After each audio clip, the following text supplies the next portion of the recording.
Vamos a realizar una pequeña retrospectiva, una retroalimentación, en realidad, de lo que ya hemos ido viendo la anterior clase.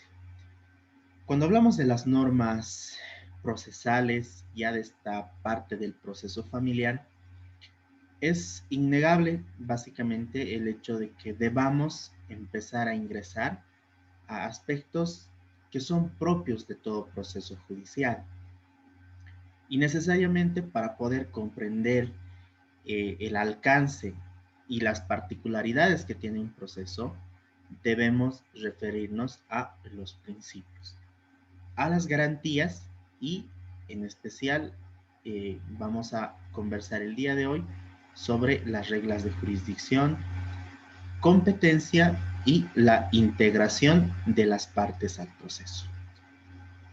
Quizás esta parte es la parte más esencial de la parte procedimental, pues nos va a permitir en realidad poder comprender la forma y la dinámica en la que van funcionando los diferentes procesos judiciales. Debemos comprender de la misma forma que todos los procesos jurisdiccionales van a conllevar una dinámica y una hermenéutica similar.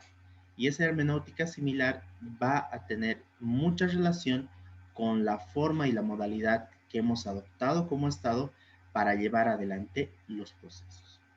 La anterior clase hablábamos puntualmente sobre, por una parte, los principios, pero por otra parte, los cambios que se han ido suscitando dentro de lo que ha sido el actual Código de las Familias.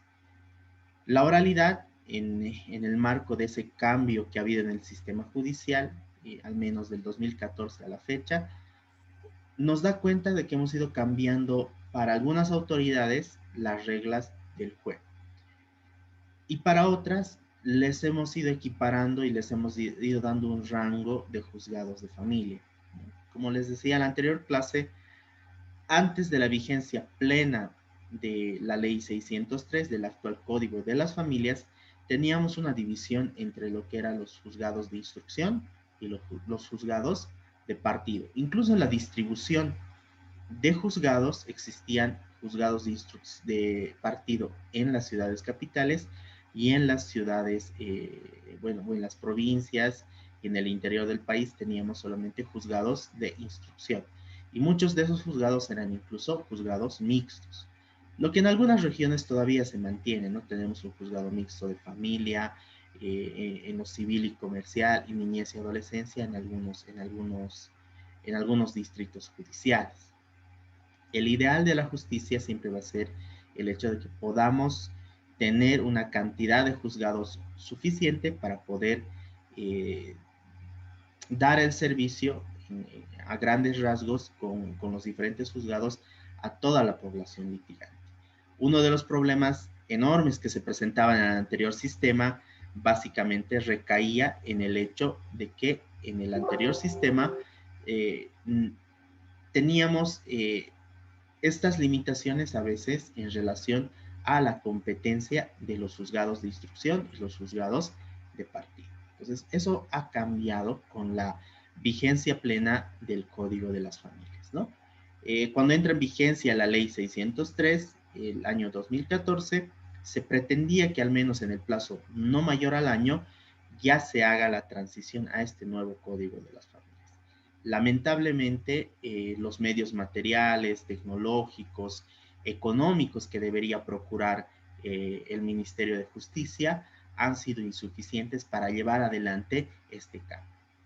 De la misma forma, a nivel de los juzgados de partido esencialmente, se ha tropezado con la dificultad de que estos juzgados o estos funcionarios judiciales no estaban lo suficientemente capacitados para ingresar a este nuevo sistema en el cual prima la oralidad ante los temas escritos, ¿no? Se hace el cambio de paradigma de llevar un proceso netamente escrito y en documentos a llevar a un proceso oral en el cual los abogados y las autoridades judiciales deban fundar sus decisiones de manera oral, de manera pública. Entonces, ha habido un cambio no al 100% en el tema del sistema, pero sí se ha visto una gran diferencia, en especial en los juzgados en provincias, en los cuales ya existen los juzgados públicos de familia que permiten dirimir las controversias sin tropezar con el tema del marco de las competencias. En ese sentido, la Constitución Política del Estado trajo consigo de la misma forma la constitucionalización, por una parte, de derechos y por otra parte, eh, la constitucionalización de algunos principios procesales, que en realidad atienden a las normas internacionales, a los tratados internacionales que como Estado hemos suscrito y que de cierta forma garantizan que en algunos casos, por ejemplo en el tema de los niños, niños y adolescentes, prime el interés superior de este tipo de poblaciones. Ya la Constitución Política del Estado define como un derecho individual el acceso a una justicia pronta, eficaz y en la cual las partes que asisten al proceso deban tener esa calidad de iguales ante el proceso. Y a partir de eso, ya las leyes, tanto el Código Procesal Civil, tanto el Código de las Familias, ya establecen en su interior la aplicación taxativa de ciertos principios. Esos principios ya son orientadores en realidad de la voluntad del legislador de llevar adelante un proceso en el marco de la equidad, es decir, de la igualdad de ambas partes, donde prime la verdad material. Entonces, a nivel de la Constitución Política del Estado, ya empezamos a hablar sobre lo que es la verdad material y cuál es su importancia en el desarrollo de los procesos. Entonces, dejamos un formalismo y un ritualismo bien marcado en el anterior sistema a pasar a un sistema en el cual exista el principio de informalismo. Existan principios que le permitan al juzgador tomar las decisiones necesarias en equidad, ¿no? Entonces, ese cambio necesariamente se va viendo a nivel de los problemas que se suscitan entre las familias y entre los miembros de las familias, ¿no? Cuando se acude a un proceso jurisdiccional, la idea del proceso es de llegar a una solución de la manera más pronta y eficaz posible. Entonces, se van cambiando algunas instituciones que hemos ido viendo en el tiempo del Código de las Familias justamente para poder garantizar que esos derechos de las personas, de los niños, niños, adolescentes, de las familias, se constituyan o se materialicen en el tema de la justicia. Entonces, la importancia de los principios va a radicar básicamente en eso. Le va a permitir al juzgador entender qué es lo que ha querido el legislador al momento de legislar en el tema de familia. Entonces, esos principios siempre deben estar presentes al momento de que la autoridad jurisdiccional emita una resolución. Lo que ocurre cuando un juzgador se aleja de la aplicación de los principios y entra nuevamente en el anterior sistema, necesariamente como abogados debemos recordarle que en realidad esos cambios han tenido un razonamiento lógico y que en el marco de esta nueva justicia que nos plantea tanto la Constitución Política del Estado como el Código de las Familias, los procesos se deben llevar con celeridad, eficacia y transparencia, que son aspectos que están en la Constitución Política del Estado que a la vez constituyen en un derecho fundamental de las personas. En ese marco de ideas es de que emitimos o sancionamos la Ley 025, la ley del órgano judicial, por el cual establecemos ese cambio en la denominación de los juzgados, de juzgados de partido y juzgados de instrucción, a juzgados públicos en materia de familia, juzgados públicos en materia civil y comercial, ¿no? Entonces, esos cambios que han venido con la ley 025 han permitido de cierta forma que el Estado prevea los fondos necesarios, realice las capacitaciones necesarias para que ya en junio de 2016 legalmente se dé paso a una vigencia plena de la ley 603 del Código de las Familias. Entonces, a partir de ese momento, ya ingresamos de forma completa a la aplicación de la ley 603, ¿no?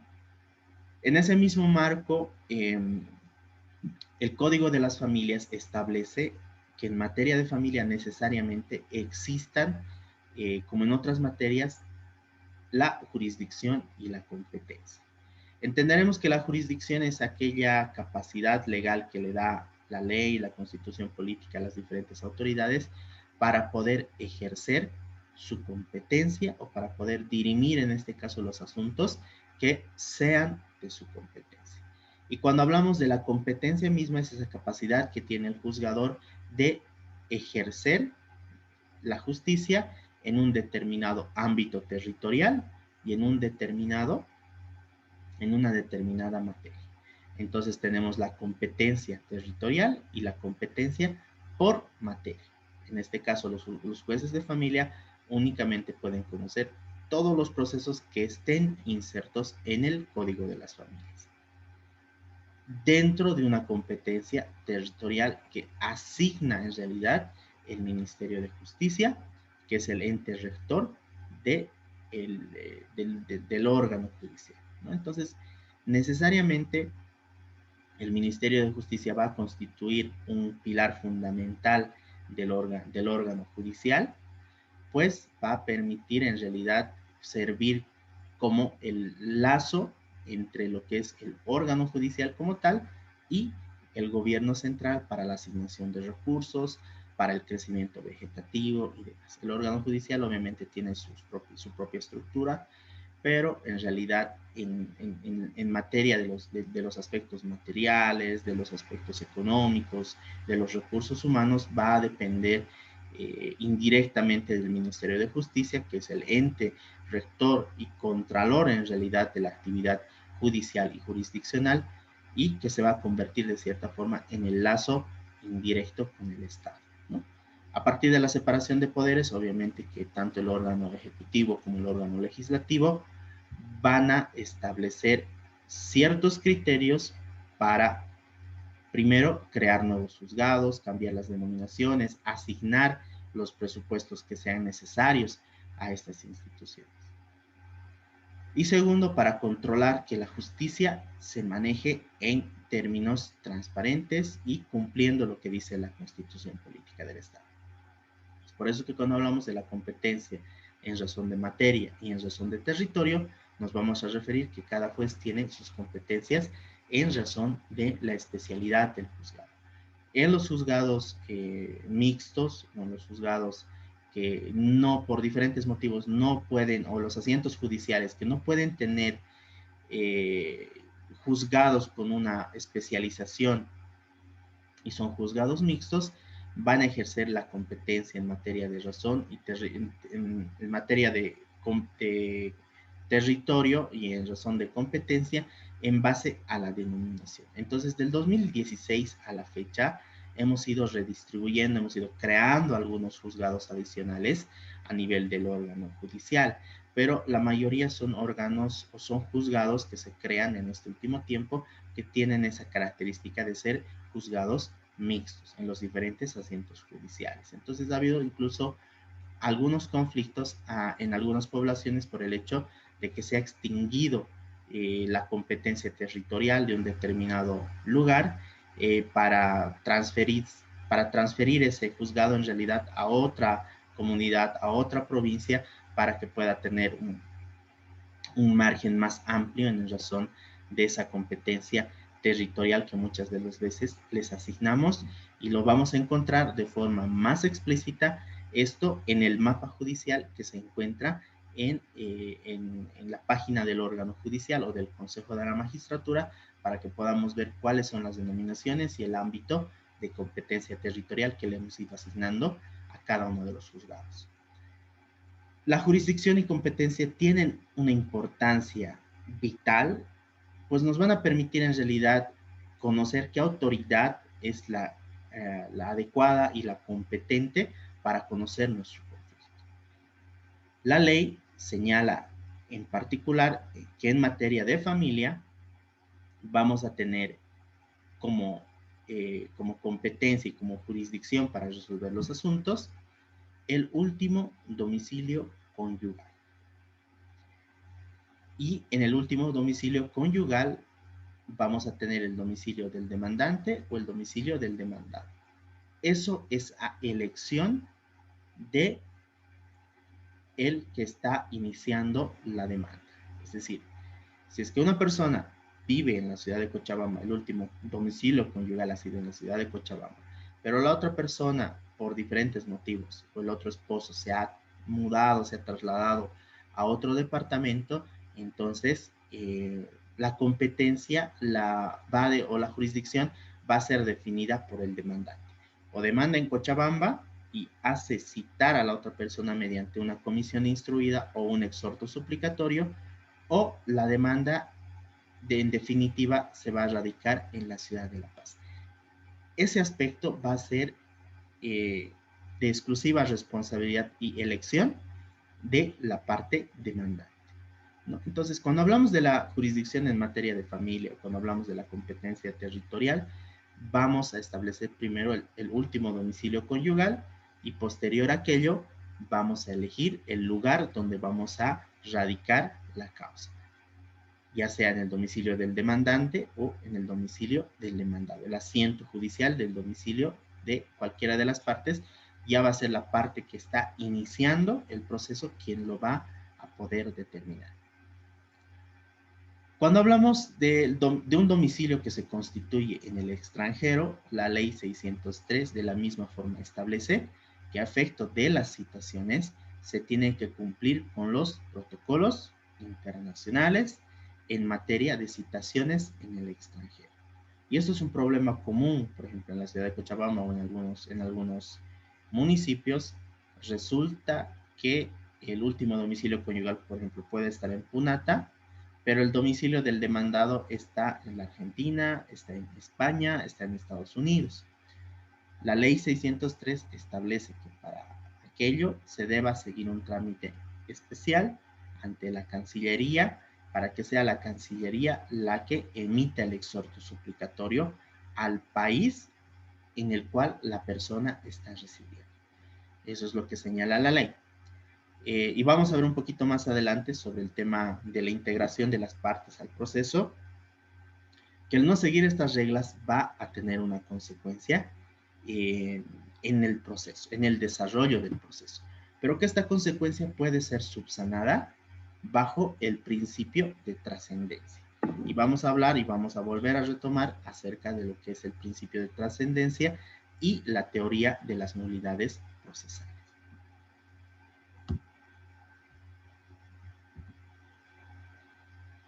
Es necesario que empecemos a hablar de la misma forma sobre la actividad jurisdiccional y el rol que cumple el juez ante el proceso. Pues entenderemos que el juez va a constituir en un director del proceso. Va a precautelar que ambas partes concurran al proceso o asistan al proceso en igualdad de oportunidades, ¿no? Es por eso que muchas de las veces, cuando existe una audiencia de conciliación, el juez puede asumir la decisión de que las partes, tanto demandante como demandado, se permanezcan en la sala de audiencias sin abogados. O por equidad, si es que una de las partes tiene abogado y la otra de las partes no tiene abogado, por equidad, por igualdad, va a dejar únicamente que ingresen las partes, el demandado y el demandante, a efecto de llevar adelante la conciliación. Porque se debe entender que en el marco de esa dirección del proceso, el juez debe procurar que ambas partes ingresen en iguales condiciones, ¿no? Entonces, muchas de las veces, por eso, cuando vamos entre dos abogados a defender una determinada causa, por equidad, el juez siempre va a solicitar el hecho de que sea solamente uno de los abogados quien manifieste o quien participe de la audiencia. Porque puede ser que la otra persona pues o la otra parte solamente haya asistido acompañado de un abogado. Entonces no puede existir una desigualdad marcada dentro del proceso. Y eso es parte de lo que en realidad debe hacer el juez en las diferentes audiencias. Otro de los aspectos necesarios en referencia a la dirección del proceso va a ser esa facultad de sancionar a cada una de las partes. En un proceso familiar, cuando se incluyen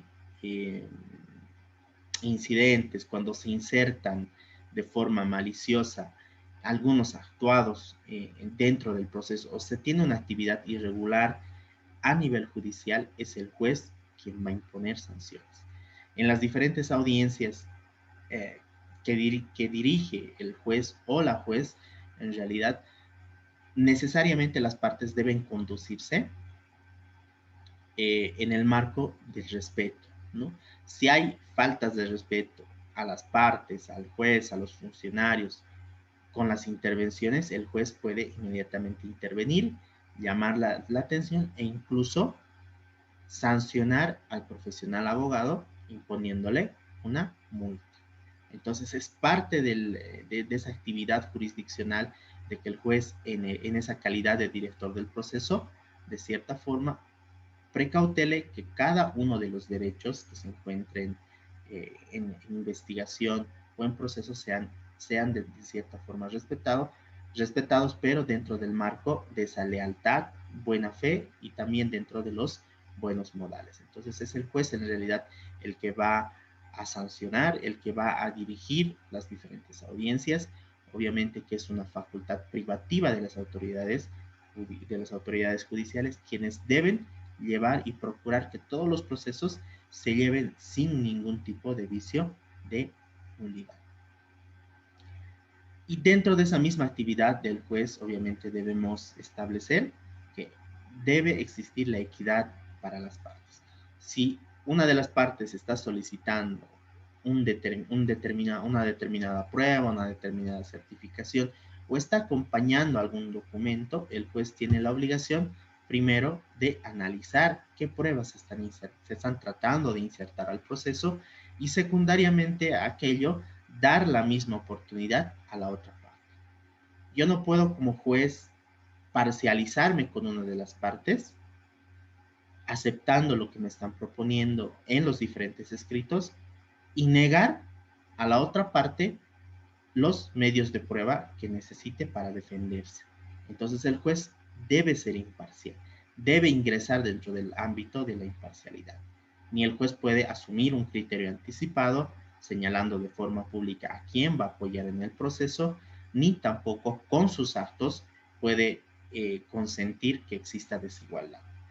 Muchas de las veces por diferentes situaciones, ya sea amistades estrechas, amistades con los funcionarios, vamos a ver en la práctica procesal que cuando una de las partes presenta un memorial, al día siguiente ya sale la respuesta.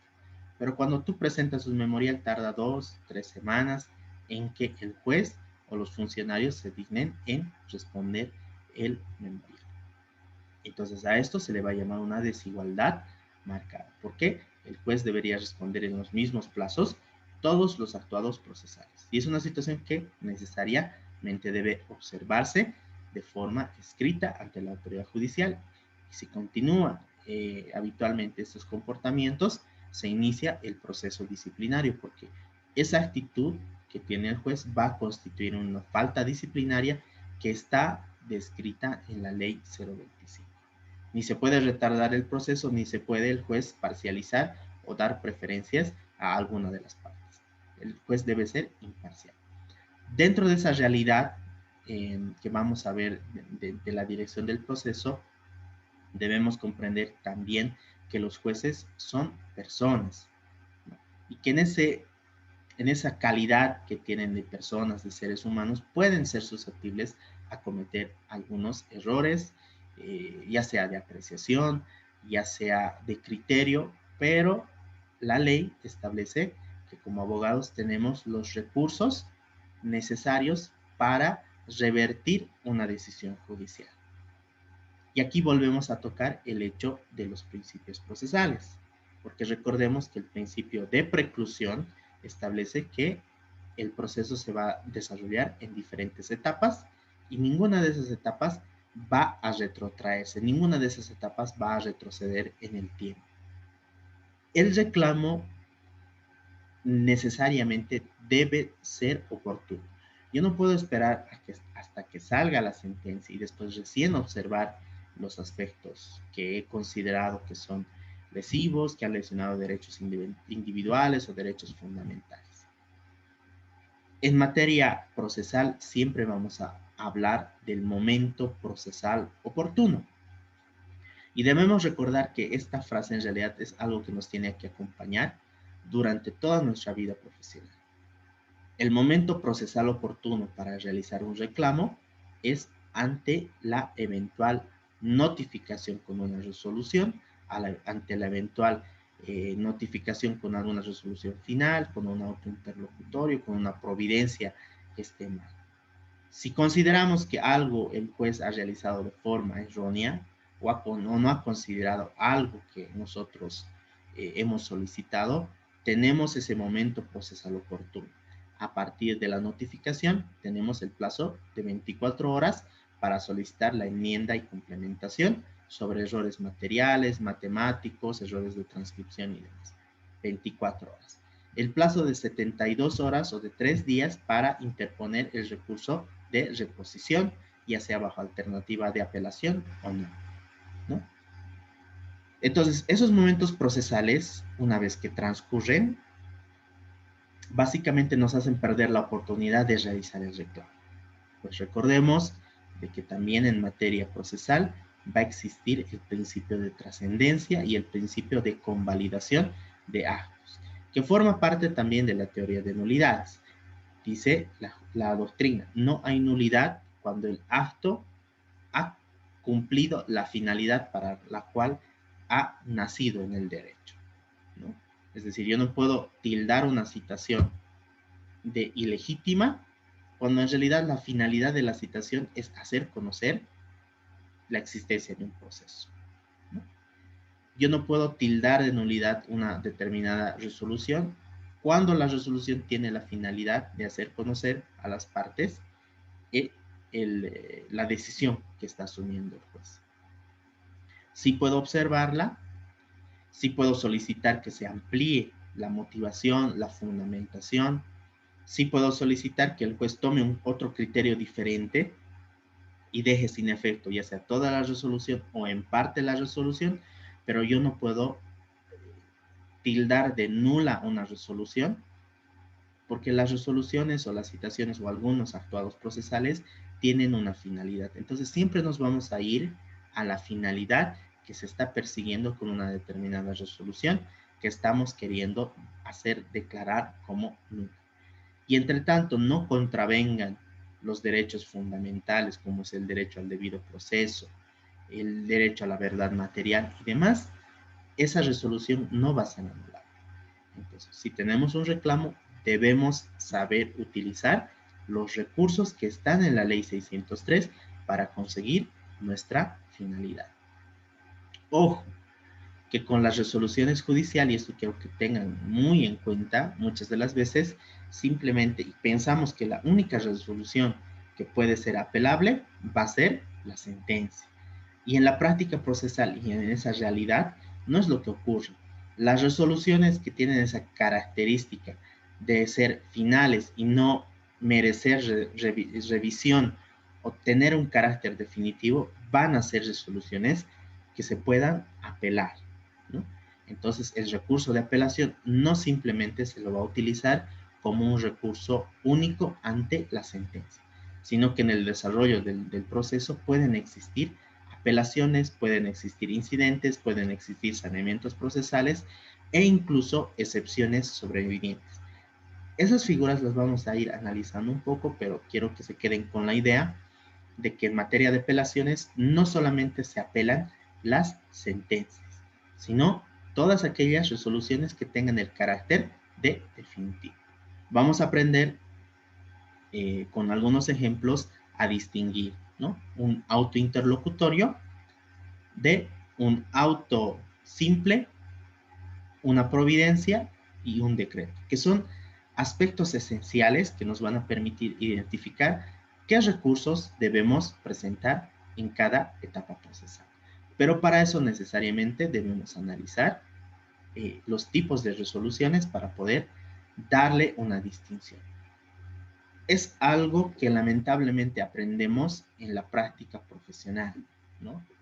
Porque incluso el hecho de poder entender la diferencia entre un auto interlocutorio y un auto simple va a ser un poco complejo por el hecho de que necesariamente debas estar en el proceso para poder entender la dinámica. Pero la idea en realidad es de poderles enseñar a ustedes cuáles son esas diferencias marcadas que existen entre un auto definitivo, un auto interlocutorio o un auto simple, que son diferencias que las vamos a ir identificando, pero nos van a servir a nivel procesal para poder identificar si es que me notifican con un auto interlocutorio, qué recursos tengo abiertos para poder hacer caer ese recurso, para poder modificar.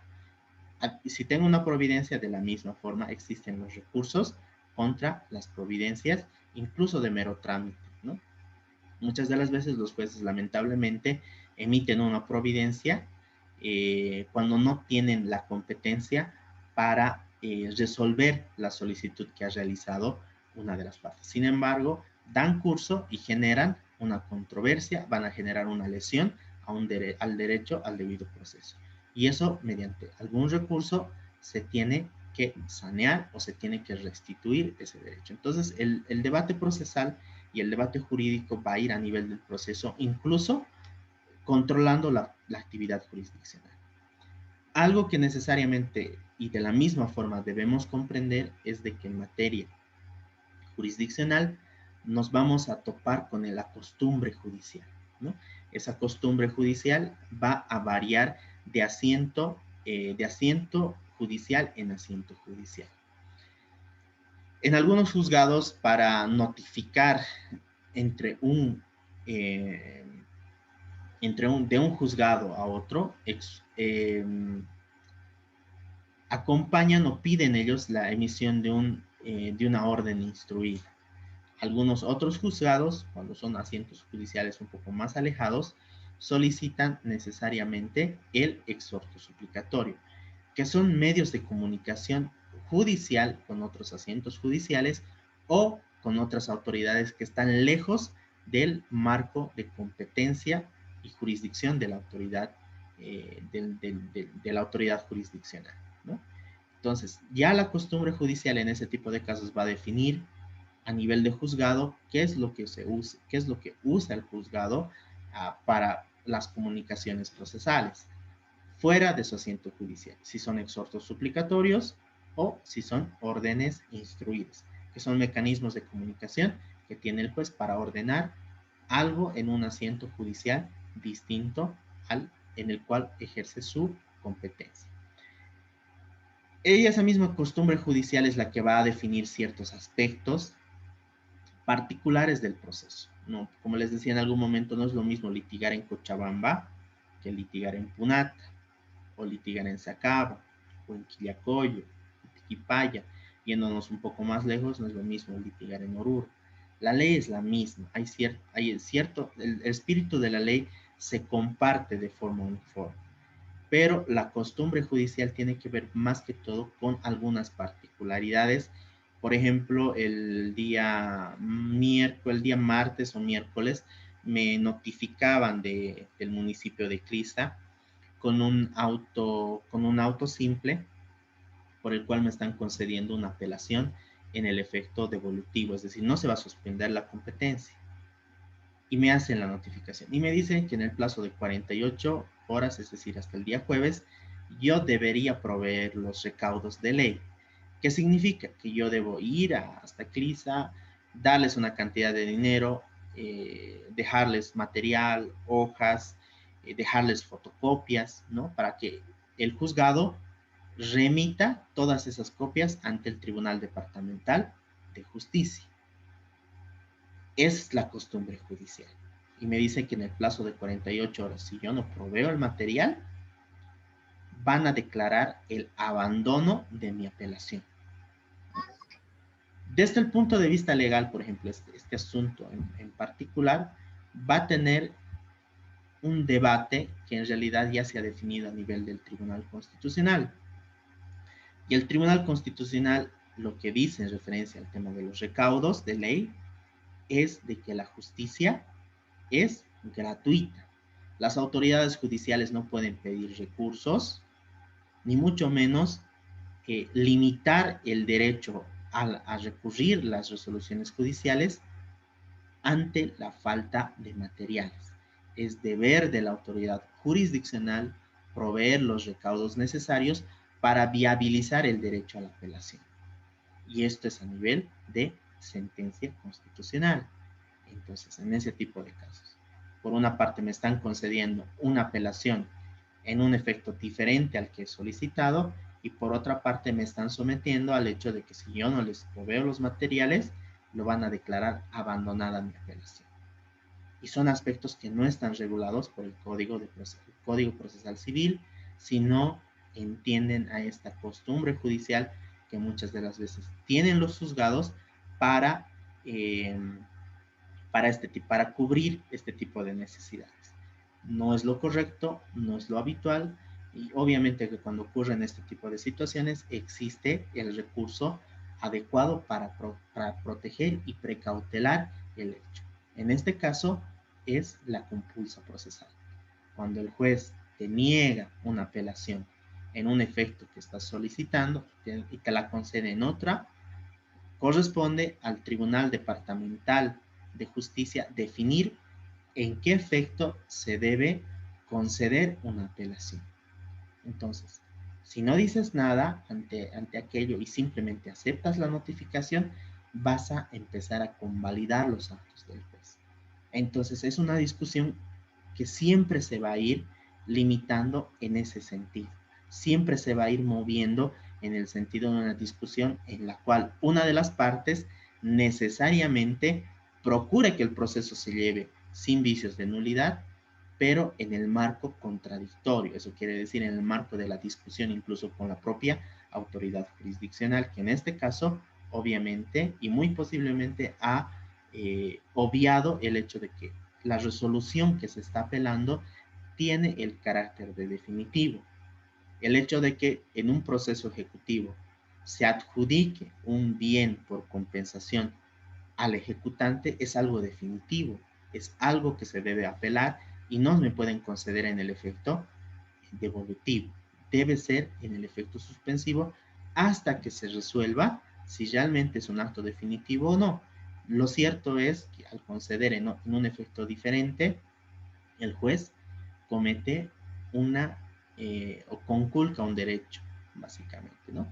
Entonces, esa costumbre judicial siempre va a estar ligada a esas particularidades, ¿no? Entonces, existen abogados y abogados que dejarían pasar este tema y dejarían continuar el proceso, y otro tipo de abogados que realmente van a reclamar que se haga o que se cumpla lo que está en el Código Procesal Civil, y dadas las particularidades de cada uno de los casos, sirve a título reparador de el hecho de que se hayan cometido errores dentro del procedimiento.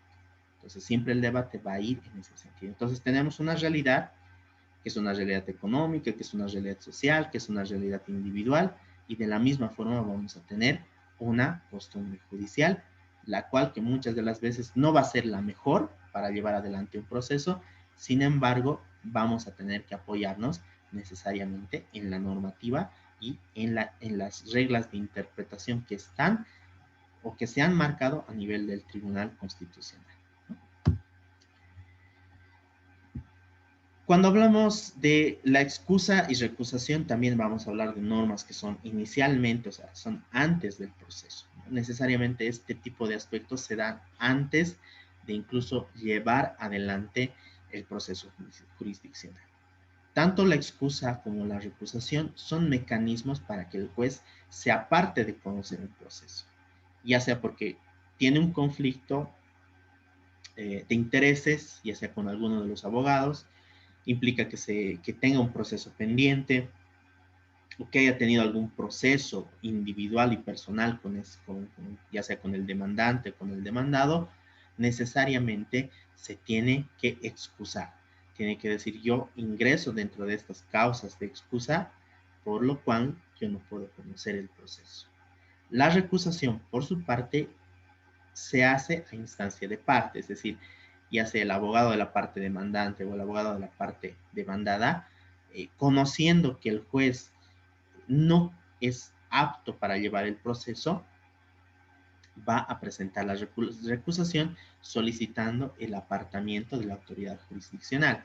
Ahora, la excusa la hace el juez y la recusación la solicitamos las partes. Es una distinción esencial en realidad de lo que son estas dos instituciones. Pero básicamente lo que implica tanto la excusa como la recusación es el apartamiento de la autoridad judicial de conocer el proceso. La excusa se hace a nivel inicial, cuando el juez ya conoce quiénes son las partes y puede determinar que él no va a ser competente. Y la recusación es algo que ocurre posterior, porque puede ser que alguno de los abogados se entere de que hay un vínculo de amistad con la contraparte, con el otro abogado. No sé, en algunos lugares o en algunas provincias existe el tema del padrinazgo, ¿no es verdad? Hay una relación muy estrecha de amistad, de vínculos sociales y particulares con algunos abogados. Entonces, cuando ocurre eso, el juez no puede conocer, no puede llevar un proceso en el cual una de las partes o uno de los abogados sea un amigo íntimo o sea un enemigo marcado para el juez, ¿no? En esos aspectos las partes van a solicitar, obviamente de manera fundada, de manera documentada, el hecho de que el juez no puede conocer o no puede seguir llevando adelante la causa jurisdiccional. Y en ese punto volvemos a hablar sobre lo que es la imparcialidad, es decir, esa facultad y ese deber que tiene el juez de ingresar al proceso o de dirimir un proceso jurisdiccional en el marco de la igualdad de las partes, dándoles a cada uno en realidad la misma posición legal para poder definir en base a todo lo que presenten y de forma imparcial tomar una decisión. O tiene la razón o no tiene la razón, ¿no? En una demanda jurisdiccional. Tanto en la excusa como en la recusación tienen un procedimiento sumario. El juez, en el caso de que no se excuse cuando debería excusarse, va a tener una multa, una sanción y también va a ser sujeto a un procesamiento administrativo, ¿no? En tema de la recusación, necesariamente debe probarse de que existe una relación estrecha con alguna de las partes o con los profesionales abogados, ya sea a nivel personal o a nivel profesional o a nivel de algún proceso que se hayan iniciado las partes, ya sea para acreditar el grado de amistad que tienen las partes o para acreditar el grado de enemistad que se tiene con la autoridad judicial, ¿no? Y bueno, en el tema de la recusación, el tema de la información en realidad es algo que va saliendo en el tiempo. Una vez que vas conociendo a las autoridades judiciales, la información va saliendo en realidad a flote y necesariamente en algún momento cuando se tengan los elementos suficientes de prueba, se van a presentar ante el mismo juez solicitando su recusación para que el juez eleve la recusación y ésta se declare ilegal o ilegal. Si la recusación se declara legal, obviamente que el juez a partir de ese momento va a perder su competencia y necesariamente el proceso deba pasar al siguiente juez. Y si no existe un juez de la misma materia, debe pasar al siguiente asiento judicial. Son las reglas por las cuales el juez de cierta forma puede excusarse por una parte de llevar adelante un proceso o de que sea recusado y realmente sea apartado del caso para que sea otro juez quien con un criterio imparcial pueda dirimir los problemas que se han planteado. Sin embargo, se entiende que hasta el momento de la recusación, todos los actos que haya realizado el juez se van a entender como válidos. La recusación tampoco va a implicar que el proceso vuelva al inicio por un error o por una omisión de la autoridad jurisdiccional, ¿no? Entonces, esto funciona de esta forma, especialmente el tema de familia. Creo que no hay mucho con este tema, es más en el área penal, en el área civil, que existe con mayor frecuencia el hecho de que pueda existir una excusa o puedan coincidir dos personas en un proceso que ya se hayan procesado anteriormente por diferentes situaciones, y en ese tipo de casos va a proceder la excusa o en su defecto la recusación para que sea el juez el que se aparte del proceso y deje a otro juez imparcial para que pueda llevar a este juez adelante la controversia y solucionar mediante una resolución o una sentencia. Sujetos procesales. Esto también es importante que conozcamos porque nos permite de cierta forma establecer quiénes van a participar del proceso. Tenemos un demandante y tenemos un demandado. Son las partes procesales. Y obviamente que vamos a tener a los funcionarios de apoyo jurisdiccional y demás, pero no se van a constituir en parte del proceso. La relación jurídica en los diferentes procesos familiares, laborales y demás, siempre es una relación de dos personas, es decir, la parte demandante y la parte demandada, ¿no? Quién demanda y quién es demandado. Pero adicional a esto, de esta relación inicial, pueden empezar a surgir terceras personas. A esas las vamos a llamar terceros, ¿no? En materia de familia, dada que una desvinculación conyugal, por ejemplo, conlleva efectos o consecuencias personales y patrimoniales, quienes en relación a estas divergencias con el tema del patrimonio, de los bienes, podemos estar afectando con una resolución o con una sentencia el patrimonio de una tercera persona que sea ajena o que sea diferente al demandante y al demandado. A eso le vamos a denominar terceros interesados. En materia civil y en materia procesal civil se manejan tres tipos de terceros, ¿no?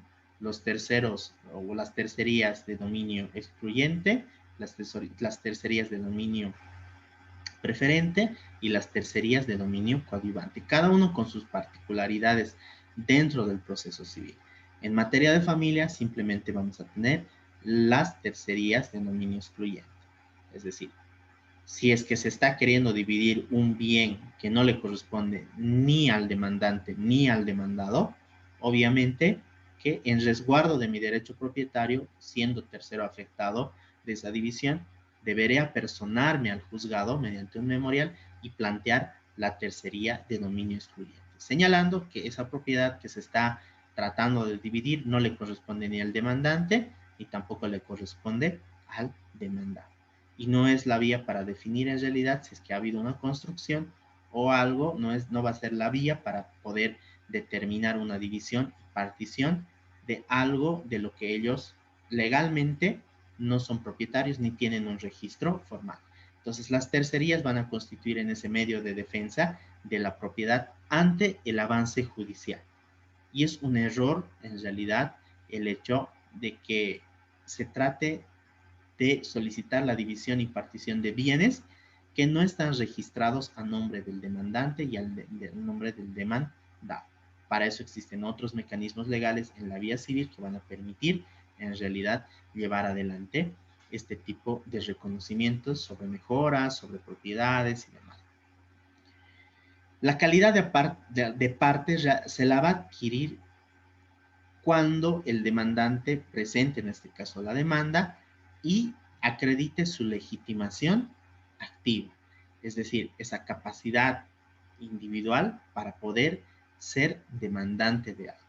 En este caso, el certificado de matrimonio, el certificado de nacimiento, van a ser documentos para acreditar la legitimación activa, es decir, la capacidad de poder demandar o reclamar algo.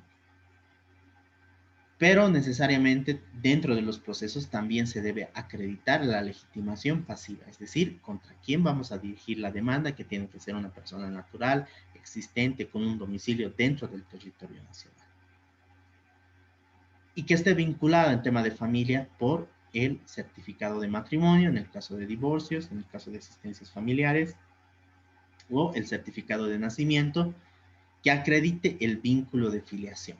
Entonces, el vínculo de filiación, en esta parte en particular, va a poder establecer esas dos condiciones: legitimación activa y legitimación pasiva. Es decir, la capacidad de ser demandado y la capacidad de demandar. Estos dos aspectos necesariamente deben estar presentes en el proceso, y de forma inicial el debate va a ir sobre estos dos aspectos principales.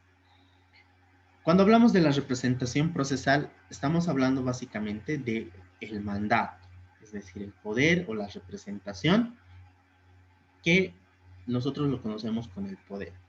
Dentro del derecho civil, el poder se lo conoce dentro de la figura del mandato, que es un contrato que se realiza entre una persona que va a delegar a otra persona una cierta responsabilidad para que esta segunda persona pueda cumplir las gestiones o las tareas o ciertas tareas.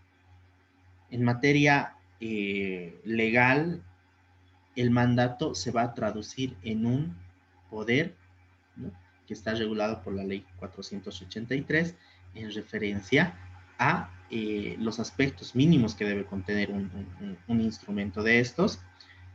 Y secundariamente, también para poder acreditar mediante un documento público la representación.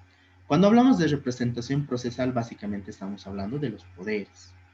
Los poderes se deben presentar ante la autoridad jurisdiccional para que estos sean revisados por las partes, sean observados en su contexto si correspondiere, o en el caso sean integrados al proceso principal.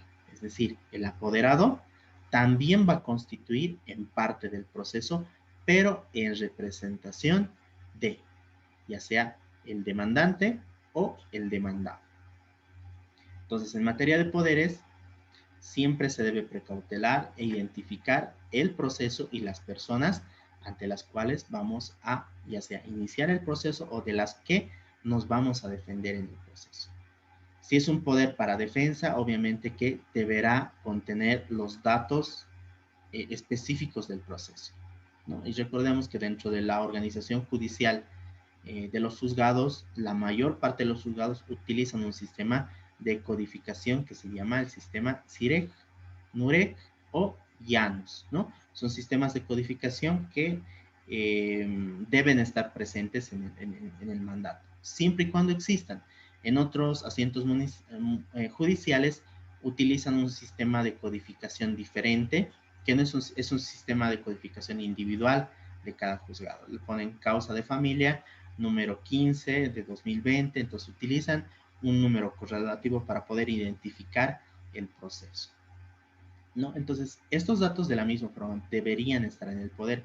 La ley señala que cuando se acepta una representación, se acepta un apersonamiento de un abogado que tenga un poder, en ese momento se está produciendo incluso el tema de la citación, ¿no? Se está convalidando todos los actos jurídicos que hayan pasado antes, porque se entiende que se está produciendo el apersonamiento, que la persona que ha sido, que está iniciando la demanda, que se está defendiendo, está asumiendo una posición de defensa o ataque, dependiendo en la posición en la que esté.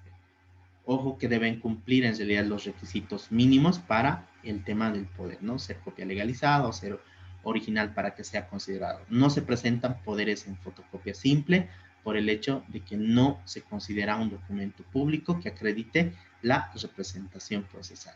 Y en lo demás van a cumplir siempre lo que señala el Código Civil, es decir, la representación únicamente puede cesar cuando el mandatario, en este caso la persona que va a llevar adelante la representación, fallece, renuncia o el mandato le es revocado, ¿no? O presentan una revocatoria de poder. Y en ese punto el cese o la representación va a cesar.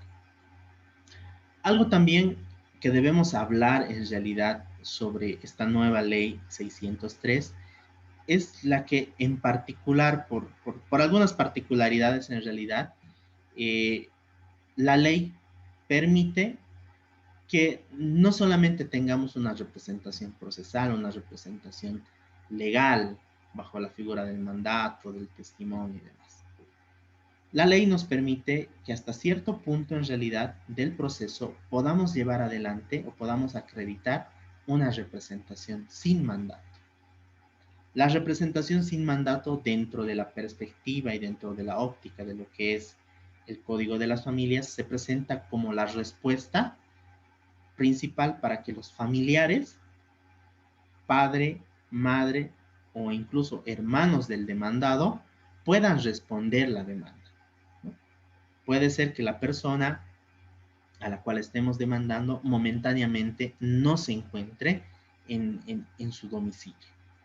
Puede ser que esa persona por temas de trabajo esté en un lugar alejado, puede ser que esa persona esté incomunicada momentáneamente y ya nosotros ya hemos realizado el actuado procesal correspondiente, ¿no? Ya hemos hecho la citación, pero resulta que la persona no está, no puede ser habida, no puede ser encontrada. Y en el domicilio en el cual estamos notificando está la mamá, está el papá o algunos de los hermanos, o incluso la esposa o la cónyuge. ¿Qué es lo que ocurre? La ley permite que en estos casos bien particulares, cualquiera de estas personas pueda responder la demanda con la finalidad de desacreditar, con la finalidad de ejercer actos de defensa dentro del proceso. La ley establece que esto se va a realizar sin mandato, no va a haber mayor exigencia que el hecho que cuando aparezca la persona simplemente convalide todos los actuados que ha hecho esa persona sin un mandato específico. Y ese va a ser el único requisito que se va a solicitar, ¿no? El hecho de que sea padre, madre, incluso hijo o hermano de la persona, para poder representarla sin necesidad de un mandato, para poder cumplir el tema de los plazos legales, para cumplir las solicitudes de órdenes judiciales y demás que sean necesarias para acreditar o desacreditar la demanda que se está presentando. Entonces, en materia civil, de la misma forma, va a funcionar bajo esta misma perspectiva. Y es, si vale el término, es una innovación de los códigos, el hecho de que permitan realizar este tipo de situaciones, pues muchas de las veces cuando se va a hacer la citación, obviamente que hay motivos de fuerza mayor que evitan que la persona pueda responder en el plazo legal y se haga pisar con el plazo. En ese tipo de casos, la ley prevé siempre que va a haber este tema de la informalidad. Y aquí nuevamente ingresan los principios de lo informal. Como juez, yo no puedo exigir al papá, a la mamá o al hermano que me presenten necesariamente un poder cuando la persona está ausente. Entonces no es lógico, no es congruente y siendo que la ley permite que yo haga la representación sin mandato, el juez la tiene que aceptar hasta que aparezca la persona, me dé el poder que corresponde, siendo el caso, o en la eventualidad se presente de forma personal ante el juez y diga, todo lo que ha hecho mi familia está bien, yo acepto lo que ellos han hecho y es en razón de que hay una informalidad, ellos estaban tratando de proteger y precautelar mis derechos, ¿no? Son los mecanismos que en realidad la ley tiene para integrar a las partes, ¿no? La integración procesal va a ir de la mano de estos aspectos elementales.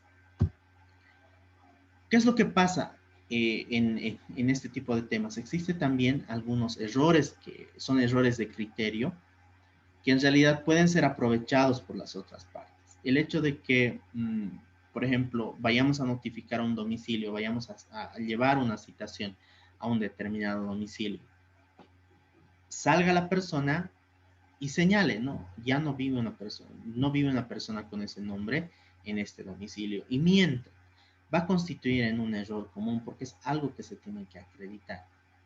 Se debería devolver la citación en ese caso, y esto sirve a título de información, cuando notifiquen en un domicilio incorrecto y la otra persona ya ha tenido conocimiento de que se ha realizado esto, ya ha pasado, no sé, 2, 3 días, lo que habitualmente hacemos es devolver la citación. Hacemos que el dueño de la casa devuelva con un memorial la citación y señale de forma textual el hecho de que no hay una persona que vive ahí con ese nombre, pero que sí se conoce el domicilio o se desconoce el domicilio, especificando, siendo el caso, dónde queda el domicilio del demandado, con la finalidad de que esa citación quede sin efecto y se vuelva a correr la citación, se vuelva a generar la citación y vayan a ese domicilio. O en la eventualidad de que realmente no se conozca el domicilio y con la finalidad de que no se cometan excesos dentro de lo que es el proceso, se haga la notificación por edictos. Lo que se debe hacer es devolver la citación. Si es que la policía incluso va y deja una citación en tu domicilio y la pegan, y si realmente la persona no vive ahí por tema de humanidad y todo, hay que devolver la citación. Hay que devolver al juzgado y señalando de que no existe una persona que viva ahí, y si se conoce el domicilio, señalar cuál es el domicilio real de esa persona para poder precautelar el derecho individual, el derecho a la defensa que tienen las partes. Otro de los errores comunes y habitualmente lo que hacen con personas que en realidad ya están o viven en el extranjero es el hecho de ir a dejar la citación al domicilio, sabiendo que la persona en realidad está en el extranjero, y ir igual a dejarla en el último domicilio. Recordaremos que la ley establece que la jurisdicción y competencia, y en particular estas citaciones, se deben realizar en el extranjero siguiendo las reglas del exhorto suplicatorio por vía de la Cancillería. Entonces, si yo a sabiendas de que esa persona vive en el extranjero le voy a notificar en un domicilio, conociendo que esa persona vive en el extranjero, estoy lesionando un derecho.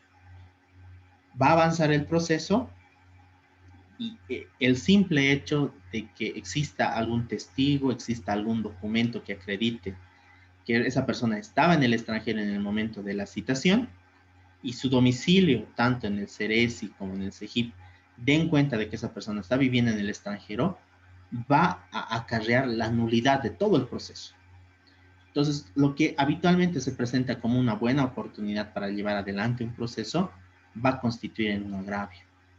Si yo tengo ya el mandamiento de apremio, porque es un tema de asistencia familiar, es una persona que vive en el Brasil o en la Argentina, y yo estoy notificando en su último domicilio, a sabiendas de que él está en la Argentina, estoy actuando en deslealtad procesal.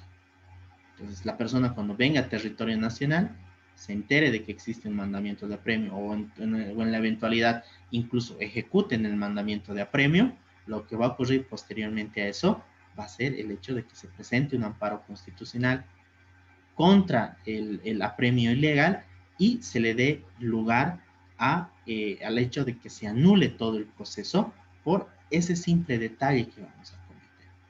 Ese es un error común que estamos viendo nosotros, es particularmente con el hecho de los migrantes, ¿no? De los bolivianos que se van al extranjero y que vuelven al territorio nacional, y resulta que les han notificado en su domicilio, aún sabiendo de que, digamos, la persona estaba en el extranjero, aún recibiendo dineros y giros del exterior. Entonces, son elementos que se van a acreditar dentro de ya del proceso, y el debate no va a ir a si corresponde o no corresponde el pago.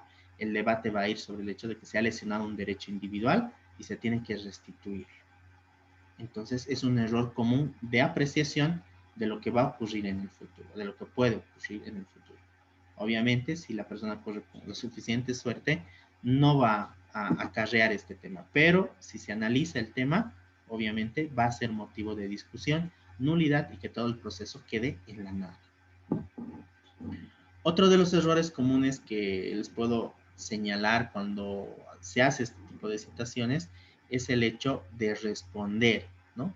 Es decir, la persona está en el extranjero, pero no existe la posibilidad de que le tendrían que notificar por la vía de la Cancillería, pero resulta que algún profesional, algún colega les dice: presentaremos el memorial, utilizaremos el tema de la representación sin mandato. Y es la representación sin mandato, ojo, es una elección del demandado, ¿no? Si él convalida, entonces está todo bien. Si no se convalida, entonces obviamente que vamos a presentar un problema, ¿no? Por el hecho de que el juez va a esperar hasta antes de que se dicte la sentencia a que se produzca el apersonamiento del demandado. También esto constituye un límite de actuaciones del representante que no tiene el mandato, ¿no?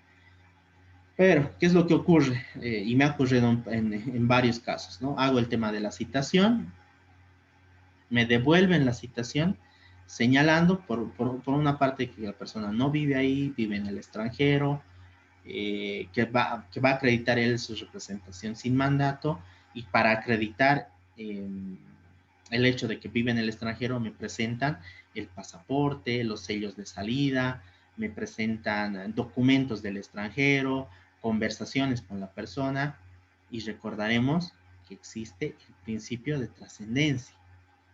Y justamente es esa finalidad que persigue la citación. La citación tiene la finalidad de hacer conocer a una persona en particular la existencia del proceso.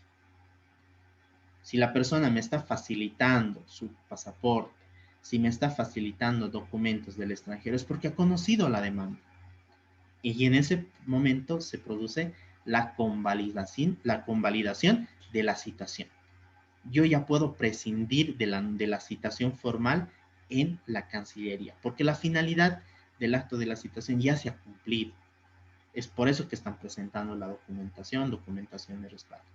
Entonces, incluso en ese tipo de casos, dadas las particularidades, se va a tener que analizar si vamos a ir por la representación sin mandato para realizar una defensa o en el caso vamos a esperar que se haga todo el tema de la citación en el extranjero. Lo cierto es de lo que yo diga en el proceso y en los memoriales puede ser motivo para que en algún punto se convalide la citación y señalemos, la finalidad de la citación ha sido de comunicar a la persona que existe un proceso en territorio nacional. Ya conocido, por eso está presentando documentos de respaldo. Y peor, presentan la documentación de respaldo y piden la citación mediante exhorto suplicatorio por vía de la Cancillería, cuando en realidad ya han convalidado. Estamos en el régimen de informalismo, existe el principio de trascendencia por el cual no podemos decir que los procesos, que algunos actuados van a ser declarados nulos cuando hayan cumplido su finalidad. Y esa es una finalidad fáctica. Entonces son elementos que vamos a ir analizando con algunos ejemplos, porque tengo expedientes, casos en referencia a este tema, que nos van a enseñar en realidad los aspectos que deberíamos tomar en cuenta para tomar la decisión y otros aspectos y otros errores materiales que nos van a perjudicar en el desarrollo de un proceso en particular. Con esta última parte estaríamos terminando en realidad esta primera parte que es a título de introducción en realidad de lo que es el proceso familiar. Vamos a ir hablando un poco más ya sobre estos temas en particulares, vamos a conocer las particularidades de cada uno de los procesos y vamos a ir dándonos cuenta que en realidad que todo esto que estamos hablando realmente son aspectos con los cuales ustedes se van a encontrar cuando ya estén en situación de trabajo. Entonces la orientación va a ir en ese sentido de los errores que habitualmente se cometen en los diferentes procesos. Ya la capacidad de reacción, si vale el término, con todo este tipo de situaciones va a depender de la forma en la que ustedes manejen o en todo caso del criterio legal que ustedes tengan en referencia a cada punto en particular. Si podemos entender cómo funciona el proceso, obviamente vamos a poder llegar a una solución mucho más pronta o en todo caso al menos vamos a procurar dar tiempo a las partes para que puedan llegar y resolver los problemas que se presentan en el tema de familia, ¿no? Si es que tuvieran alguna pregunta, les abro el micrófono en referencia a este tema.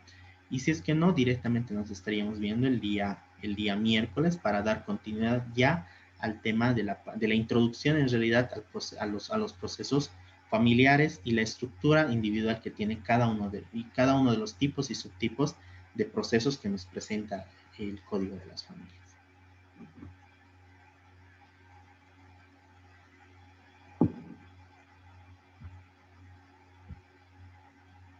Bueno, si es que no tienen preguntas, jóvenes, nos estaríamos viendo el día miércoles directamente para dar continuidad al tema del avance, ¿no? Entonces, desearles que tengan un buen fin de semana y nos vemos el miércoles. Igualmente, doctor. Hasta luego. Hasta luego, doctor.